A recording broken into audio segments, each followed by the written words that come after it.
सावणीअ जे वसकारे शिकारपुर जे घुट ॿूसट ऐं सख़्त गर्मी वारे माहौल खे ख़ुशगवार त बणाए छॾियो, पर शहर जे मुख़्तलिफ़ हंधनि ते गोॾे जेॾो पाणी बीहजी वियो आहे। बरसाती पाणी शहर जे मुख्य चौकनि घंटाघर, अलावाला चौक, जुमाणी हाल, गड़ियासीन मोड़, सुक पुल, गोल मार्केट ऐं स्टेशन रोड खे वॾनि तलावनि में तब्दील करे छॾियो आहे, जंहिं सबबि आज़ादारनि ऐं शहर वासियुनि खे ॾुखियायूं पेश अची रहियूं आहिनि। जॾहिं त शहर जे सदर पाड़े, किले काफ़िले, हाजी लतीफ़ शाह, संजराणी पाड़े, शेख पाड़े, काठमडी, अलिफ शाह शहीद पाड़े समेत मुख़्तलिफ़ पाड़नि में बरसाती पाणी बीहजी वञण सबबि माण्हू घरनि ताईं महदूद बणिजी विया आहिनि।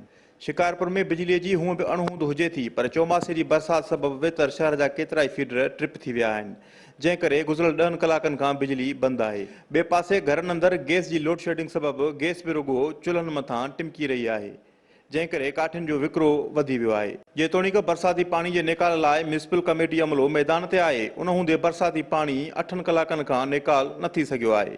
उन हवाले सां municipal committee chairman Aqeel Abbas Soomro जो चवणु आहे त बारिश तमामु घणी पई आहे, संदसि टीम शहर जे मुख़्तलिफ़ हंधनि ते एमरजेंसी बुनियादनि ते कमु करे रही आहे। जॾहिं त तवानाई वारे सूबाई वज़ीर इम्तियाज़ शेख शिकारपुर पहुची बरसाती पाणी जे निकाल लाइ पब्लिक हेल्थ ऐं म्यूनिसिपल कमेटी अमले खे शहर मां पाणी जे तकिड़े निकाल लाइ हिदायतूं पिणु कयूं। उन मौक़े ते सूबाई वज़ीर चयो त बलदियाती इदारनि जो मुद्दो पूरो थी रहियो आहे।